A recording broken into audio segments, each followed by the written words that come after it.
मंडळी, अदनान सामीचं एक गाणं फार गाजलं होतं। मुझको भी तो लिफ्ट करा दे, थोडी सी तो लिफ्ट करा दे। महाराष्ट्रातलं जाती जातीतलं आरक्षणाचं भांडण आणि मागासलेपणाची स्पर्धा पाहिल्यास हे गाणं अगदी चपखलपणे लागू होतं। इथं आरक्षणाचा लाभ मिळालेल्या आणि न मिळालेल्या प्रत्येकाचं एकच गाणं आहे, कैसे कैसो को दिया है, ऐसे वैसो को दिया है, मुझको भी तो लिफ्ट करा दे, थोडी सी तो लिफ्ट करा दे। एका बाजूला सोशल मीडियावर गाड्या घोड्या मिरवत आपलं पुढारलेपण मिरवण्याची स्पर्धा सुरू असताना दुसऱ्या बाजूला कागदोपत्री आम्हाला मागास करावं म्हणून जाती जाती स्पर्धा सुरू आहे। ओपन मधल्यांना ओबीसीत जायचंय, ओबीसी वाल्यांना एसटीत जायचंय आणि एसटीत असलेल्यांना एकटंच तिथं कायम राहायचंय। खरंच आपल्या समाजातला हा कसला विरोधाभास आहे। प्रगतशील अशा महाराष्ट्रात मागास होण्यासाठी सुरू असलेल्या या जीवघेणी स्पर्धा आणि त्यातून उभ्या राहिलेला जातीय संघर्ष आपण गेल्या काही वर्षात पाहतोय। मराठ्यांना मागास वर्गीय व्हायचंय, मागासवर्गीय धनगरांना एसटीत जायचंय, ओबीसीतल्या वंजारी बंजाऱ्यांना एसटीत जायचंय, एसटीत असलेल्या आदिवासींना तिथून कुठलाच येऊ द्यायचं नाहीये। आरक्षणाच्या मागण्यांच्या आंदोलनांनी महाराष्ट्र धगधगतोय। सरकारनं 2 सप्टेंबरला लागू केलेल्या हैदराबादच्या गॅजेटच्या GR नंतर तर आरक्षणाचा गोंधळ अभूतपूर्व अशा परिस्थितीत आहे। सरकारनं मराठा समाजासाठी हैदराबादचं गॅजेट लागू केलं, पण त्याच गॅजेटमध्ये बंजारा बंजारी एसटीत आहेत, त्यामुळे त्यांच्याकडून एसटीत जाण्याची मागणी होती। राज्यातल्या भटक्या विमुक्त जाती अ, ब, क यांचा समावेश आदिवासींमध्ये करावा यासाठी पद्मश्री लक्ष्मण माने आझाद मैदानावर उपोषणाला बसले। तर धनगड आणि धनगरांच्या मुद्द्यावरून कोपराला लावलेला गूळ अजून धनगर समाजाला चाखता येत नाहीये, तेही अधूनमधून आंदोलन करत असतात। शिवाय महादेव कोळी, मल्हार कोळी, टोकरे कोळी, ढोर कोळी आणि डोंगर कोळी यांना एसटीत जात प्रमाणपत्र आणि वैधता प्रमाणपत्र मिळावं यासाठी 4 दशकांपासून ते लढतायत। विदर्भातल्या गोवारी समाज गेली 7 दशकं अनुसूचित जाती जमातीचा दर्जा मिळावा म्हणून लढतोय। 23 नोव्हेंबर 1994 रोजी नागपूर इथल्या विधानसभेच्या हिवाळी अधिवेशनावर गोवारी समाजानं त्यासाठी मोर्चा काढला। 50,000पेक्षा जास्त लोक त्यात सहभागी झाले होते। पोलिसांनी त्यांच्यावर लाठीचार्ज केला। चेंगराचेंगरीत 114 गोवारी बांधवांचा मृत्यू झाला। महाराष्ट्रानं आरक्षणाचे कितीतरी लढे बघितले, अनेकांचे जीव जाताना बघितले, पण यात अनेकांचं राजकीय करिअर घडताना सुद्धा महाराष्ट्रानं बघितलं। राज्यातला सगळ्यात मोठा मराठा समाज गेल्या 4 दशकांपासून आरक्षणाची मागणी करतोय। सुरुवातीला आर्थिक निकषावरील आरक्षणाची मागणी आणि आता ओबीसीतून आरक्षणाची मागणी केली जाते। त्याचा आधार हैदराबाद गॅझेट आहे। त्यामुळे हैदराबाद गॅझेटच्या GRनं राज्यात जाती जातीत आरक्षणाचा एक अभूतपूर्व गोंधळ उडवून दिला गेलाय का? पाहुणे जोडले गेलेले आहेत। या चर्चेत सहभागी होण्यासाठी मराठा आरक्षण अभ्यासक बाळासाहेब सराटे आहेत। बाळासाहेब गेली अनेक वर्ष या सगळ्या मुद्द्याला धरून लढतायत, कायदेशीर लढाई लढतायत। आपल्या सोबत आता आरक्षण अभ्यासक डॉक्टर संजय दाभाडे सर सुद्धा आहेत, मी त्यांचं सुद्धा स्वागत करतो। संजय दाभाडे सर एसटी म्हणजे शेड्यूल ट्राइब मधल्या लोकांच्या हक्काच्या संरक्षणासाठी, त्यांच्या आरक्षणाच्या संरक्षणासाठी सातत्यानं भांडत असतात, आवाज उठवत असतात। आपल्या सोबत या चर्चेमध्ये ज्यांनी मराठा समाजातल्या काही लोकांना ज्या कुणबी प्रमाणपत्र दिले आणि त्याच्याबद्दलची एक याचिका दाखल केलेली आहे, ते याचिकाकर्ते ॲडव्होकेट मंगेश ससाणे सुद्धा या चर्चेत सहभागी झालेले आहेत, मी त्यांचंही स्वागत करतो। आपल्या सोबत या महाराष्ट्रात आज ज्यांनी इथल्या भटक्या विमुक्तांचा आवाज बुलंद करण्याचं काम केलेलं आहे, त्यांच्या हक्काची मागणी करत ज्यांनी आता आझाद मैदानावर आंदोलन उपोषण सुरू केलेलं आहे, ते पद्मश्री उपराकार लेखक लक्ष्मण माने सर सुद्धा या चर्चेत सहभागी झालेत। माने सर, तुमचंही स्वागत आहे। आणि थोड्याच वेळात आपल्यासोबत कायदेतंत्र ॲडव्होकेट गुणरत्न सदावर्ते सुद्धा जोडले जातील आणि त्यांच्यासोबत सुद्धा आपण चर्चा करूया। पण मी या चर्चेची सुरुवात करणार आहे ती लक्ष्मण माने सरांपासून। त्याचं कारण असं आहे, माने सर, हे गॅझेट लागू झाल्या, मराठा समाजाला गॅझेट लागू झाल्याच्या नंतर तुम्ही राज्यातल्या भटक्या विमुक्तांना सुद्धा हेच गॅझेट लागू करा आणि त्यांना एसटी प्रवर्गात शेड्यूल ट्राइब मध्ये टाका अशी मागणी करताय। असं करता येईल का? काय तुमचं नेमकं म्हणणं आहे? का तुम्ही आझाद मैदानात बसलाय? सर्वांना सप्रेम जय भीम. जय भीम. मी माझं जे म्हणणं आहे ते आपण जे काय मांडलं तर त्यापेक्षा वेगळं म्हणणं आहे. बरं.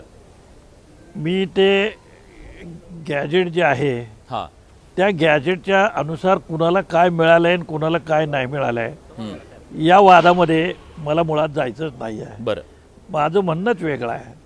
माझं म्हणणं असं आहे की या विमुक्त जमाती ज्या आहेत ज्यांना डिनोटिफाईड ट्राईब म्हणलेलं आहे बरं, किंवा पूर्वीच्या क्रिमिनल ट्राईब ॲक्टनुसार अस्तित्वात आलेल्या 14 जमाती, या गुन्हेगार जमाती ब्रिटिशांनी 1871चा जो कायदा केला त्याप्रमाणे अस्तित्वात आल्या.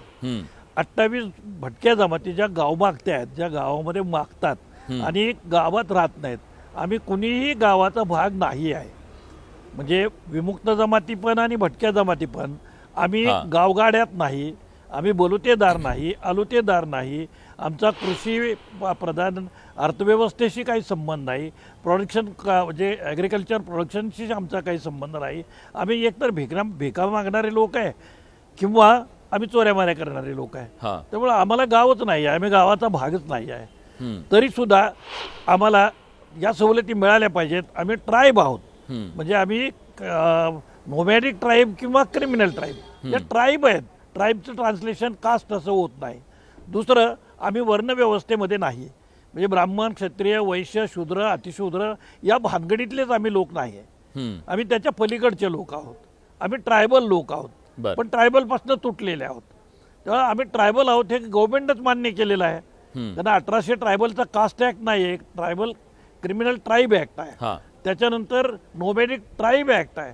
तेव्हा आम्ही ट्राईब असण्याबद्दलचा मतभेद असायचा मुद्दाच नाही, आम्ही ट्राईबच आहोत.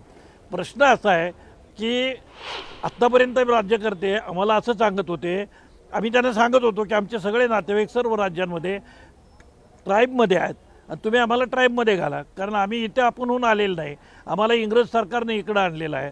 आणताना आम्हाला सेटलमेंटमध्ये 80 वर्ष डांबलेलं आहे. कारण आम्ही स्वातंत्र्य युद्धामध्ये 1857च्या पहिल्यांदा देशी संस्थानिकांच्या बरोबर आदिवासी संस्थानिकांनी जो उठाव केला त्याच्यातले लोक आम्ही आहोत. तो उठाव दडपून टाकण्याच्यासाठी म्हणून आम्हा लोकांची सेटलमेंट केली. तेव्हा आम्ही ट्रायबल आहोत, त्याच्याबद्दल आम्हाला सिद्ध करण्याचा काही विषयच नाही. आता प्रश्न राहिला की आम्हाला शेड्यूलमध्ये का घातलं नाही. तर 1947ला देश स्वतंत्र झाला, आम्ही 1952ला स्वतंत्र झालो. म्हणजे आम्हाला स्वातंत्र्य मिळाल्यानंतर 5 वर्षानं स्वातंत्र्य मिळालं. दुसरी गोष्ट, जेव्हा या लिस्ट बनत होत्या, कॉन्स्टिट्यूशन बनत होती, तेव्हा आम्ही ओपन जेलमध्ये होतो. त्याने आमचं सगळं शिक्षणाचा याचा विचार केला तर आमचं बोलणारं पण कोणी नव्हतं, आमची लिडरशिप कोणी करणारं नव्हतं. त्याच्यामुळे आमच्या लोकांना कळलंच नाही आपल्याला कुठल्या लिस्टमध्ये घालायचं आणि कुठल्या लिस्टमध्ये घालायचं नाही. मग ज्या राज्यकर्त्यांनी आम्हाला लिस्टमध्ये घातलं त्यांनी एक 3rd शेड्यूल तयार केलं थाळी कमिशनच्या आधारानं. आणि राज्यकर्त्यांच्या आम्ही सांगत होतो की एक हैदराबादमध्ये आम्ही ट्राईबमध्ये आहोत, इकडे कर्नाटकात आम्ही कास्टमध्ये आहोत, विदर्भात विदिन द स्टेट आम्ही कास्टमध्ये आहोत, आम्हाला त्याच्यात घाला. तर राज्यकर्ते सांगायचे नाही बाहेरची लिस्ट आहे, आता कसं आम्ही करणार, आम्हाला नाही करता येणार. तुमचं मला सांगत होते. आता एक मुद्दा शेवटचा, एकच मिनिट बोलायचं आहे प्लीज सर, मला एकच मिनिट बोलायचं आहे की हा हैदराबादचा जो रेफरन्स आहे तो आउट ऑफ द स्टेट आहे. तो तुम्ही वापरलात, तुमच्या जातीचं तुमच्यावरती संरक्षण जेव्हा दडपण आलं, तुमच्या मानगुटीवर जेव्हा लाखो मराठी येऊन बसले, तेव्हा करा करा करा फडणवीस वाकले, अजित पवार वाकले, शिंदे वाकले आणि लगे मराठ्यांना सवलती देऊन टाकल्या. तेव्हा आउट ऑफ द स्टेटचा रेफरन्स नव्हता. मग तो जर रेफरन्स तुम्ही त्यांना वापरू शकता तर मग तो आम्हाला तर वापरणं अत्यावश्यक आहे, कारण आम्ही ऑलरेडी ट्राईब आहोत. आता प्रश्न राहिला आम्हाला ट्राईबमध्ये घालायचं की नाही, तर आमचं म्हणणं की ट्राईबमध्ये म्हणा त्यांना, आम्हाला म्हणा, पण आम्ही ट्रायबलच आहोत. ठीक आहे. आणि तुम्ही काहीही म्हणलात तरी आम्ही ट्राईब आहे तुम्हीच मान्य करताय, तुमचं सगळं रेकॉर्ड मान्य करताय. ठीक आहे, तुमचं म्हणणं आहे शेड्यूलमध्ये टाका, शेड्यूल ट्राईबमध्ये टाका, अशा प्रकारची ही मागणी आहे. आपल्यासोबत ॲडव्होकेट मंगेश ससाणे आहेत. मंगेशजी, आता ओबीसीमधल्या काही जाती, विशेषतः बंजारी आणि इतर काही जाती असं म्हणतायत की आम्ही सुद्धा या गॅझेटच्या नुसार शेड्यूल ट्राईबमध्ये आहोत, त्यामुळे आम्हाला सुद्धा अशा प्रकारची ती सुविधा मिळाली पाहिजे आणि तिकडे टाकलं पाहिजे. ही मागणी अशा प्रकारे करता येऊ शकते का? हे हैदराबाद गॅझेट जे आहे त्याला वैधानिक तो अधिकार आहे का? ते वापरता येऊ शकते? नाही, मुळात घटना कलम 340 नुसार जे राष्ट्रपतींच्या आदेशाने जो मागासवर्ग आयोग नेमून त्या क्षेत्रातील सामाजिक शैक्षणिक मागासले पण तपासून ती लिस्ट करायचे अधिकार दिलेले आहेत. आणि आता 102व्या घटना दुरुस्तीने ते अधिकार राज्य सरकारचे थोडेसे काढून घेतले होते. नंतर परत 105वी घटना दुरुस्ती झाली आणि राज्य सरकारला ती लिस्ट अमेंड करायच्या, व्हेरीफाय करायचे ते अधिकार दिलेले आहेत. पण आता विषय येतो ज्या वेळेस मनोज जरांगेंची मागणी येते की हैदराबाद गॅझेटियर मधले नोंदी, मुळात गॅझेटियर मध्ये नोंदी नसतात, गॅझेटरचा रेफरन्स घेता येऊ शकतो, तो शब्दच चुकीचा आहे. त्यांनी मागणी अर्धवट न्यायालयातून केली आणि सरकारने पण त्यांची पूर्ण केली म्हणून त्यांच्या धुळफेक केली. आता विषय असा येतो मग हैदराबाद गॅझेट काय आहे, तर ते मग आता सगळीकडे फिरायला लागलं व्हॉट्सअपवर, याच्यावर, सोशल मीडियावर. मग त्यावेळेस मग ते चाळायला लागल्यानंतर मग तिथं असे बरेच काही संदर्भ मिळायला लागले की जो बंजारा समाज आहे तो बंजारा समाज ह्याच्या तत्सम त्यांचं हे आहे, ते फिरतात, वंजारी समाज आहे. मी आणि बरेच आता न्याय निर्णय आहेत की तुम्हाला जास्तीत जास्त 13/10/1967 पूर्वीचे पुरावे द्यायचे. तुम्ही 100-150 जेवढं तुम्ही पाठीमागत जाताल.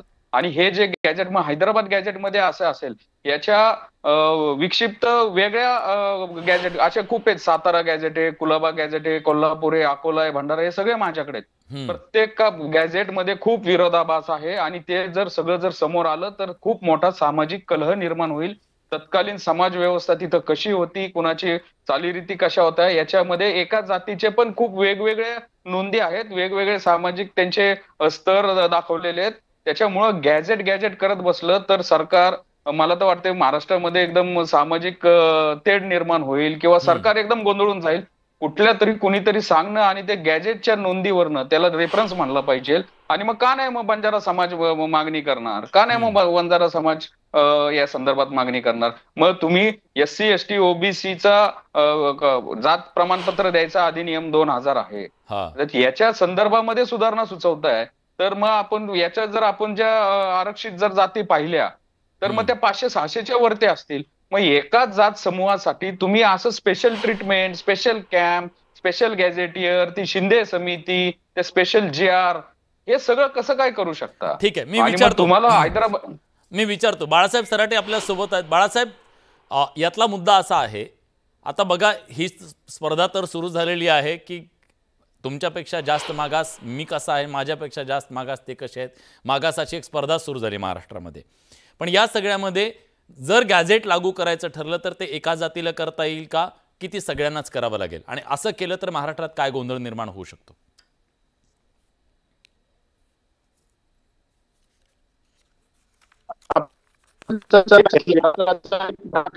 दिला जातोय राजकारण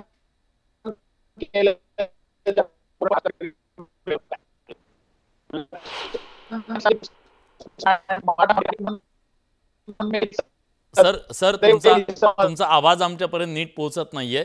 मी येतो तुमच्याकडे, थोडा टेक्निकल आपण ती दूर करूया अडचण. आपल्याकडे डॉक्टर संजय दाभाडे सर आहेत. दाभाडे सरांकडे मी जातो. दाभाडे सर, आता सगळ्यांना ओपनवाले आहेत त्यांना OBCत यायचंय, OBC वाल्यांना ST मध्ये यायचंय. मला हे सांगा की ST मध्ये येण्याच्या संदर्भात शेड्यूल ट्राईब मध्ये जर यायचं असेल, आता माने सर म्हणाले की त्यांना यायचं OBCतल्या इतर जाती अशा प्रकारच्या या गॅझेटच्या नुसार ट्राईबमध्ये येऊ शकतात का? त्याच्याबद्दलची प्रक्रिया काय आहे आणि हे शक्य आहे का? आधी मी आदरणीय लक्ष्मण माने सरांनी जो मुद्दा उपस्थित केला त्याकडे येतो. सरांनी सांगितलं की गॅझेटमध्ये आमचा उल्लेख हा ट्राईब म्हणून आहे. आता गॅझेट जे आहे, हैदराबाद गॅझेट असेल किंवा इतर गॅझेट असतील, या गॅझेट्समध्ये जे काही सरकारने किंवा तत्कालीन ब्रिटिश सरकारांनी गॅझेट बनवलं त्याच्यामध्ये त्यांनी ज्या ज्या कोणी बंडखोर जाती आणि जमाती होत्या त्यांना, बंडखोर हा मुद्दा महत्वाचा आहे, त्यांना त्यांनी क्रिमिनल ट्राईब्स म्हणून लेबल केलं. त्याच्यामध्ये आपण जर बघितलं तर सरसकट कुणालाही ट्राईब हा शब्द त्यांनी वापरला, जे क्रिमिनल म्हणून त्यांना डेझिग्नेट केलं. आता आपण जर हायेस्ट तत्व जर म्हणजे सरसकट या क्रिमिनल ट्राईब्सना जर आपल्याला ट्राईब म्हणजे आदिवासी असं म्हणायचं असेल तर मग मांग गारुडी आपण हे उदाहरण घेऊया. मांग गारुडी हे महाराष्ट्रामध्ये क्रिमिनल ट्राईब्स म्हणून ओळखले जात होते. बॉम्बे जे प्रेसिडेन्सी आहे त्याच्यामध्ये ते क्रिमिनल ट्राईब्स म्हणून त्यांना डेझिग्नेट हे ब्रिटिश सरकारने केलं होतं. ते क्रिमिनल ट्राईब्स होते. आदरणीय लक्ष्मण माने साहेबांनी त्याचा उल्लेख केला, आम्ही क्रिमिनल ट्राईब्स आहोत. मांग गारुडी क्रिमिनल ट्राईब्स तेव्हा होते. आज महाराष्ट्रामध्ये काय स्थिती आहे तर महाराष्ट्रामध्ये मांग गारुडी हे शेड्यूल कास्ट आहेत, अनुसूचित जातीचे आहेत. म्हणजे ते ट्राईब, तेव्हा त्यांना ट्राईब म्हटलं, परंतु आज त्यांना शेड्यूल कास्ट मध्ये मानलं जातं. त्याच्यामुळे आदरणीय माने साहेबांचा जे युक्तिवाद आहे की आम्ही ट्राईब म्हणजे आदिवासी, हा युक्तिवाद या ठिकाणी सरळ सरळ अपयशी ठरतो, तो योग्य ठरत नाही. जर तुम्हाला आता आपण बंजारा समाजाकडे येऊ. बंजारात आपण गॅजेटचं बघितलं. आता हे गॅजेट माझ्याकडे आहे, 1909 सालचं गॅजेट आहे. त्या गॅजेटमध्ये काय म्हटलेलं आहे, गॅजेट हा रेफरन्स पॉइंट होऊ शकतो का तर तो होऊ शकत नाही. आता हे गॅजेट जे आहे 1909चं हैदराबाद याचं विभागाचं, त्याच्यामध्ये पृष्ठ क्रमांक 234 औरंगाबाद डिव्हिजन, त्याच्यामध्ये त्यांनी स्पष्ट लिहिलेलं आहे कास्ट अँड ऑक्युपेशन मध्ये other important agriculture caste are Banjaras. म्हणजे एकीकडे बंजारा म्हणतायत की आम्हाला हैदराबाद गॅजेटमध्ये आदिवासी ट्राईब असं म्हटलं, वॉन्डरिंग ट्राईब्स किंवा ट्राईब्स असं म्हटलं. या ठिकाणी एक हैदराबाद गॅजेट दुसरीकडे असं म्हणतंय की these are the agricultural caste, म्हणजे त्या शेतकरी जाती आहेत. म्हणजे विसंगती दिसते तुम्हाला गॅजेटमध्ये जरी एकाच गॅजेटमध्ये विसंगती दिसते तुम्हाला. गॅजेटमध्ये परस्पर विसंगती आहे, त्याच्यामुळे तो सरळ सरळ रेफरन्स पॉइंट किंवा संदर्भ बिंदू होऊ शकत नाही. मी एक्झॅक्टली हाच मुद्दा विचारणार आहे. आदिवासी आहात असा दावा ठोकता येत नाही. कायदे तज्ञ आपल्या सोबत गुणरत्न सदावर्ते सर जोडले गेलेले आहेत. सदावर्ते सर, गॅजेट हा रेफरन्स पॉइंट ठरतो का एखाद्या व्यक्तीला एखाद्या प्रवर्गात टाकण्यास, एखाद्या समाजाला प्रवर्गात टाकण्यासाठी? मला कायदेशीर उत्तर तुमच्याकडून हवा आहे. कायदा काय सांगतोय? मुळामध्ये सगळ्यात अगोदर तर इंदिरा साहनीच्या जजमेंट नंतर सुप्रीम कोर्टाच्या मागास आयोगाची आपण स्थापना करायला मॅन्डेट झाला आणि ते संविधानिक संरचनेतून आपण मागास आयोग दिला. आता मुद्दा हाच आहे ना की संदीप शिंदे यांच्या नोंदीच्या आधारे मागास ठरवता येते का? ज्या आधारे GR मध्ये मागास ठरवलं तर नाही. एका समाजाला 2 आरक्षण देता येतात का? तर उत्तर आहे सगळ्यांनाच ते मान्यच करावं लागतं की ते नाही. मग आता मुद्दा असा आहे की गॅजेटला किती तुम्ही महत्व द्याल? तर एक लक्षात ठेवा, रूल 2012 कॉन्टम्प्लेट झाले महाराष्ट्रामध्ये कास्ट सर्टिफिकेट देण्याचे. ते रूल कॉन्टम्प्लेट झाल्याच्या नंतर 12 मध्ये कोणत्या दर्जाचे अधिकारी राहतील हे नंबर 1 लक्षात घ्या. ते असतील deputy collector, DYSP, IAS, IPS अशा दर्जाचे, किंवा सोशल वेलफेअरचा एक ऑफिसर असेल, डिव्हिजनल वेलफेअर ऑफिसर. आता ह्या शासन निर्णयामध्ये कोण अधिकारी आहेत तर आपण बघितलं तर ग्राम स्तरावरले तलाठी, ग्रामसेवक सारखे. आज आपण IAS, IPS चा दर्जा लोअरिंग ऑफ रँक करू शकतो का एखाद्या शासन निर्णयाने? 1, 2 एखाद्या शासन निर्णय गॅझेटरचा आधार घेऊन एखाद्या रूलला डायल्यूट करू शकतो का? तर नाही. त्याचं कारण असं आहे की J&K public service commission versus union of India ह्या जजमेंटमध्ये अत्यंत छोटी जजमेंट आहे, एका पानाची जजमेंट आहे. त्यांनी सांगितलं की अशा प्रकारे रूलच्या विरुद्ध जाऊन ऑफिस ऑर्डर, गव्हर्नमेंट रेझोल्युशनच्या आधारे तुम्हाला रूलला डायल्यूट करता येणार नाही. उत्तर साधं आहे. आता मुद्दा असा आहे की गॅझेटरच्या आधारे इतर समुदाय जे म्हणजे मागणी करत आहेत ते जे युक्तिवाद ऐकला, तो युक्तिवाद 2 प्रकारचा आहे. विलास लक्षात घ्या, इंटरचे फाईट होऊ नये म्हणून मी क्लिअर करत आहे. प्लीज. आज मुद्दा असा झाला महाराष्ट्राच्या सामान्य वाडी तांड्यापर्यंत आणि सामान्य आदिवासी पाड्यांपर्यंत की बाबा की एंट्री आहे का की एक्झिट आहे का?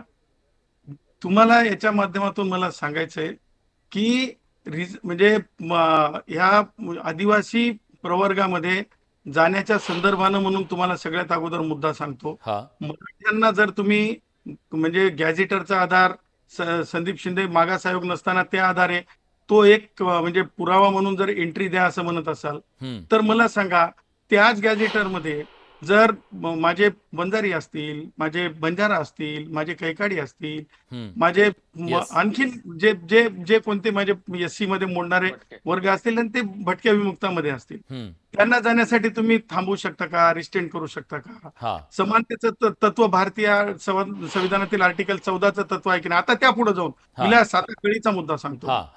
त्या गॅझेटरचा जर आधार द्यायचा असेल ना, तर ते फक्त कैकाडी, ते फक्त बंजारी, ते फक्त बंजाऱ्यांना देता येईल का, तेही सांगतो मी तुम्हाला. त्याचं कारण फार सोपं आहे की लक्षात ठेवा, रिऑर्गनायझेशन ऑफ स्टेट झालं, रिऑर्गनायझेशन ऑफ स्टेट. अनेक लोक आपल्या तात्पुरतं म्हणजे फास्ट फूड सारखं एवढं बोलून मोकळे होतात, पण तसं नाहीये. ते रिझर्वेशन वाचताना खूप डोक्याला त्रास घ्यावा लागतो. तर 1956 ला रिऑर्गनायझेशन ऑफ स्टेट झाला. रिऑर्गनायझेशन स्टेट होताना प्रत्येक राज्य दुसऱ्या राज्यातले, म्हणजे आता गोंड गोवारी लोक, गोवारी समाज आहे जे एसटीचं रिझर्वेशन मागते, त्यांना सुद्धा आपण आतापर्यंत त्यांचे गॅझेटर मध्ये म्हणजे मध्य प्रदेशच्या ते लोक एसटीचे आहेत, त्यांचे भाऊ बंद की बाजूच्या जिल्ह्यामध्ये, पण त्यांना 1956चा आधार देण्यात आला नाही. आता तेलंगणामध्ये माझे कैकाडी भाऊ, माझे वंजारी भाऊ, माझे बंजारा भाऊ हे एसटी मध्ये आहेत ना. तर आता तुम्हाला जर गॅझेटरचा अगोदर लाभ द्यावा लागेल, तर तुम्हाला सांगतो क्रिमिनल ट्राईब म्हणून म्हणा किंवा ट्राईब म्हणून म्हणा, काही म्हणा, द्यावं लागेल. आता आदिवासी आणि आमच्या बंजारा भावांमध्ये किंवा वंजारी भावांमध्ये किंवा कैकाडी भावांमध्ये भांडण होईल का? तर नाही. त्याचं उत्तर असं आहे की तेलंगणाच्या जजमेंटच्या वेळेस एंट्री नव्हती, परंतु आता नव्यानं सुप्रीम कोर्टानं जो लॉ दिला हरियाणा, मध्य प्रदेश, हरियाणा, पंजाबच्या जजमेंट नंतर, की आता तुम्हाला सब कॅटेगरायझेशन करता येते, त्याच्यामुळे आदिवासी भावांना सुद्धा धक्का नाही. आणि जर तुम्हाला जर न्याय द्यायचा असेल तर माझ्या कैकाडी भावांना, तर माझ्या वंजारी भावांना, तर माझ्या बंजारा भावांना, तर माझ्या म्हणजे जे गोंड गोवारी आहेत, म्हणजे हे शरद पवार असताना लोकांना मरावं लागलं होतं, स्टॅम्पेड मरावं लागतं, त्याचबरोबर माझ्या धनगर भावांना. नाही, मग एक्झॅक्टली हाच न्याय मराठा समाजाला का नाही? हाच न्याय मराठा समाजाला का नाहीये? मराठा समाजाला हा नियम याच्यासाठी नाही की रिऑर्गनायझेशन ऑफ स्टेटच्या संदर्भानं हा एक मुद्दा झाला, परंतु मराठा समाज हा सोशली हँडिकॅप कुठंच नाही. तुम्हाला सांगतो, सामाजिक मागास हे तत्व नाहीये, ऍड्युकेट रिप्रेझेंटेशन हे तत्व आहे.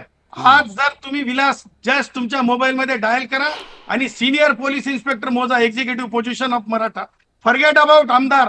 तुम्हाला सांगतो, तुम्ही हे करा, district health officer in Maharashtra, forget about that. तुम्हाला सांगतो जेवढे एक्झिक्युटिव्ह पोझिशन आहेत त्याच्यातल्या 90% पोझिशन, 85% एक्झिक्युटिव्ह पोझिशन मंत्रालयातल्या सचिव मी तुम्हाला मोजून दाखवू शकतो. तर तुम्हाला सांगायचं तात्पर्य की जर तुम्ही सोशल हँडिकॅप म्हणजे काय, म्हणजे मानेसाहेब, लक्ष्मण मानेसाहेब अत्यंत सोप्या भाषेत सांगू शकतात की जी व्यवस्था म्हणजे मोळी कापून साप पायाला डसतंय माझ्या याडीला, तरी ती मोळी बांधते आणि ती त्या ट्रक मध्ये नेऊन भरते, हे सामाजिक मागासले पण आहे. डिस्क्रिमिनेशनच्या बद्दल तुम्ही बोलता, म्हणजे social discrimination, social handicap, social backwardness. Is different, handicap is different. ठीक आहे.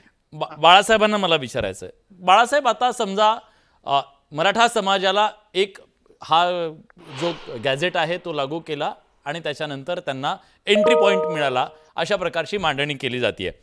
मला सांगा, मग हे एका जातीपुरतंच करता येईल का? मग बाकीच्या सगळ्या ज्या जाती उभ्या राहिल्या त्याच याचा आधार घेऊन, गॅझेटचा आधार घेऊन हा जो सामाजिक सगळा गोंधळ निर्माण, आरक्षणाचा गोंधळ निर्माण झाला, त्याच्याकडे तुम्ही कसं पाहता? आणि ते एकालाच करता येईल का?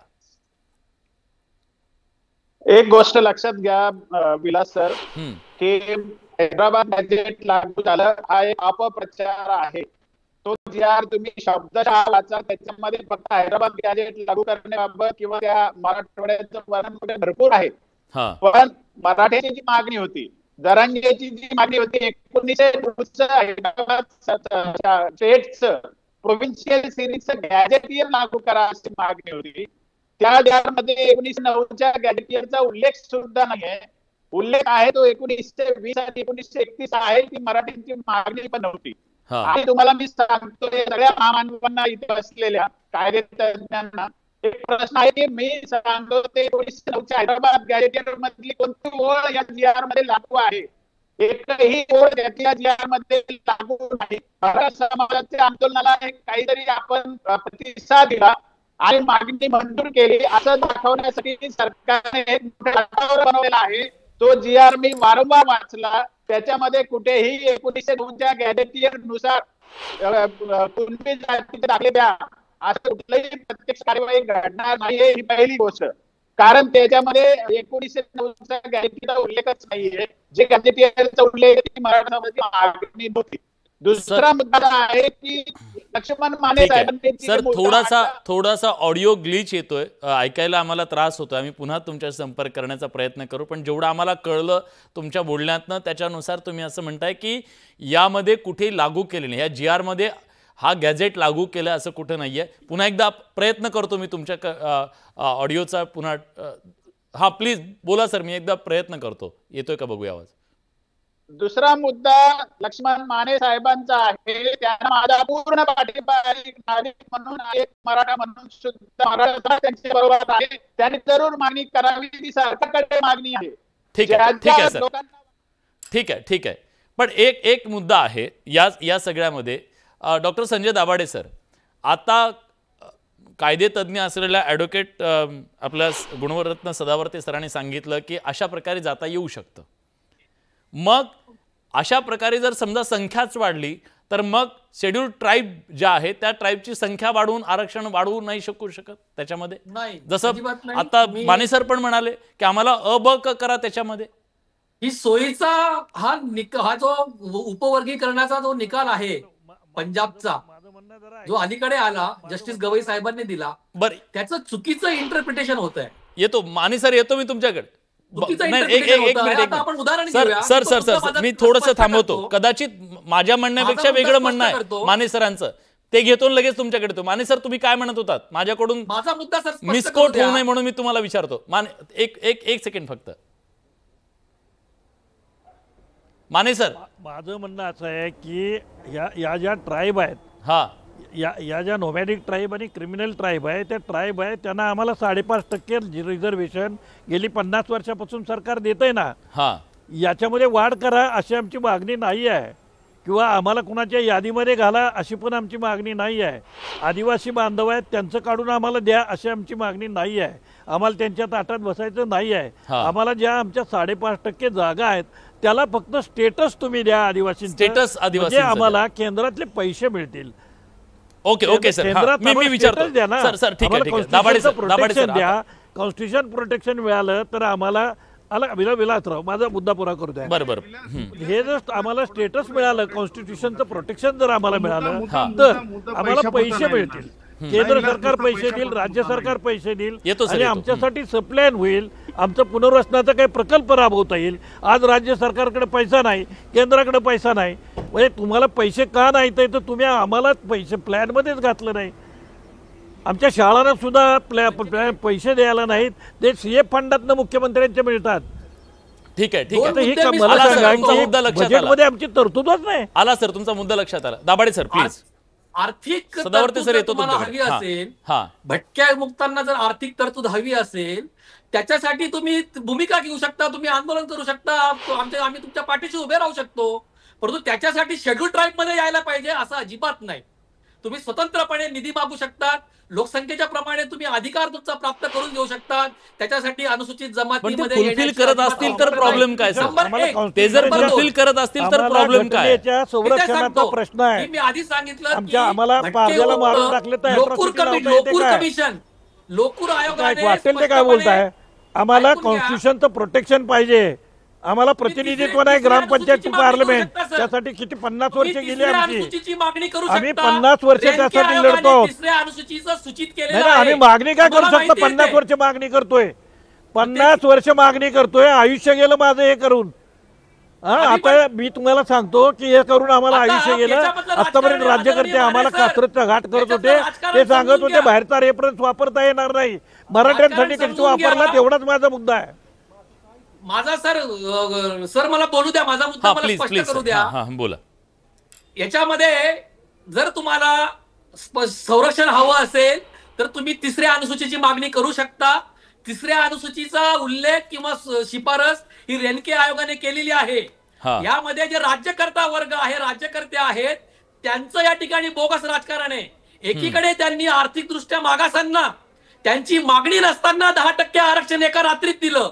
मग भटक्या विमुक्तांना तिसरी अनुसूची का देत नाहीत? ठीक आहे, मी विचारतो सदावर्ते सर, तिसऱ्या अनुसूचीच्या बद्दल सातत्यानं चर्चा केली जाते, तुम्हाला काय वाटतं हा एक पर्याय असू शकतो? मी ससाणे सर तुमच्याकडे पण येतो. हा, मला सदावर्ते मी सिम्प्लिफाय करून सांगायचं, अगदी सिम्प्लिफाय करा. हा, अगदी सिम्प्लिफाय करायचं आहे. दाभाडेजी थोडं थांबा, थोडं सिम्प्लिफाय करू द्या मला विषयाला, कारण सामान्यांना ही विषय असं समजणार नाही. तुम्हाला सांगतो, जो माझा कैकाडी भाऊ आहे की नाही, जो नांदेड जिल्ह्यापर्यंत म्हणजे हिंगोली जिल्ह्यापर्यंत तो कोण आहे? तो भटका आहे. परंतु तो वाशिम मध्ये कोण आहे? तो शेड्यूल कास्ट आहे. कारण त्या भूभागावर त्याचं मागासले पण निश्चित झालेलं आहे. परंतु ते रिऑर्गनायझेशन स्टेटमध्ये बसेल का? तो विषय नाही बसणार. का नाही बसणार? तर नांदेड आणि हिंगोली हे नांदेड आणि वाशिम हे दोन्ही सुद्धा महाराष्ट्राचेच भाग राहिलेले आणि आहेत, आणि रिऑर्गनायझेशन स्टेटमध्ये नव्याने ते ऍड झालेले नाहीत. परंतु तुम्हाला सांगतो, रिऑर्गनायझेशनच्या स्टेटचा अभ्यास करून रिऑर्गनायझेशन स्टेटमध्ये जी तुम्हाला खात्री म्हणजे डंके की चोट पे खात्री द्यावी लागते विलास, हे मी हे जे ओपन केलेलं आहे आर्ग्युमेंट, ते ओपन ह्याच्यासाठी केलेले होलसम आर्ग्युमेंट झाली पाहिजे म्हणून. आणि म्हणून तुम्हाला सांगायचं आहे की ज्या वेळेस तेलंगणा राज्यामध्ये म्हणजे अगोदरच्या आंध्र प्रदेश राज्यामध्ये स्पष्टपणे हे मी सांगितलेले वंजारी भाऊ असतील, बंजारे भाऊ असतील, कैकाडी भाऊ असतील, हे सगळे भाऊ आज सुद्धा शेड्यूल ट्राईब मध्ये आहेत. आणि म्हणून रिऑर्गनायझेशन ऑफ स्टेट मध्ये नांदेड जिल्हा असेल किंवा याच्यापर्यंत कुठपर्यंत छत्रपती संभाजीनगर पर्यंत हैदराबाद स्टेट होतं की नाही, निजामचं राज्य होतं की नाही. मग सिक्कीमी लोकांनी जसं म्हणावं का की आम्ही देशात आलो ती चूक केली असं म्हणावं का? म्हणजेच जर उद्या जर इथला जो कैकाडी भाऊ असेल, माझा वंजारी भाऊ असेल, माझा बंजारा भाऊ असेल, धनगर भाऊ असेल, ते म्हणला की नको आम्हाला आता महाराष्ट्रात, आम्हाला आमचं तेलंगणातच जाऊ द्या, ते चालणार आहे का? ती आर्ग्युमेंटची म्हणजे ती किती आग लागेल जे कोणी सो कॉल्ड. सदावर्ते सर या सगळ्या मुद्द्यात ना मग धनगर आणि धनगड हा जो वाद सुरू आहे गेली अनेक वर्ष, उद्या ते सुद्धा म्हणतील की आम्ही आहे शक्य, कारण मध्य प्रदेशमध्ये आम्ही धनगड आहेत शेड्यूल ट्राईब मध्ये. बघा, लक्षात ठेवा, मराठवाड्याच्या बाबतीत मी तुम्हाला बोलतो, कारण लक्षात घ्या की रिऑर्गनायझेशन ऑफ स्टेट मध्ये पूर्वीच्या राज्यात जे स्टेटस होतं ते सगळेच अधिकार द्यायचे विलास. कारण मी काम सांगतो हे मी का मी समजून घेतलं, कारण मी पाण्याचा वाद बघितला म्हणजे गोदावरीचा, त्या वादाची जजमेंट जेव्हा मी पाहिली, त्याच्यानंतर तेलंगणा आंध्र प्रदेशच्या लढ्यामध्ये होतो मी सेपरेट तेलंगणाच्या, त्याच्यामुळे त्यावेळेस आम्ही सूक्ष्मपणे आम्ही पाहत होतो. आणि त्याच्यामुळे जे अधिकार म्हणजे रिऑर्गनायझेशन ऑफ स्टेट मध्ये पूर्वीच्या राज्यात होते तेच अधिकार तुम्हाला म्हणजे आंध्रा आताचा जे सेपरेट आंध्रा झाला किंवा तेलंगणा झाला, तेलंगणा म्हणून जे अधिकार आंध्र प्रदेशच्या राज्यात होते तेच अधिकार त्यांना प्राप्त होतात. त्यामुळे मला असं वाटतंय की धनगड जे आपण जे नॉमिक्लेचरचं बोलताय ना, त्याच्या बाबतीमध्ये की नाही अति म्हणजे त्याच्यातल्या उपजाती आहेत की त्याच्यातलं मागासले पण आहे, ही तपासण्याची वेगळी प्रक्रिया असेल. ठीक आहे. एक सर मला प्रश्न पडलाय, त्याचं उत्तर मला दोघांकडून घ्यायचंय. केवळ तेव्हा तिथं ती परिस्थिती होती, तेव्हा ते तिथं एसटी मध्ये होते त्या परिस्थितीत, की आज त्यांची परिस्थिती काय हे बघितलं जातं? प्लीज पहिल्यांदा ससाणे सर तुम्ही सांगा. नाही, नक्कीच याच्यामध्ये अनेक न्यायनिवाडे आहेत. कॉन्टेम्परस तुमचा सद्यस्थितीचा परिस्थितीनुरूप डाटा पाहिजे. तुम्ही जेवढं पाठीमागं जाताल मग तेवढा इतिहास तो बदलत जातो.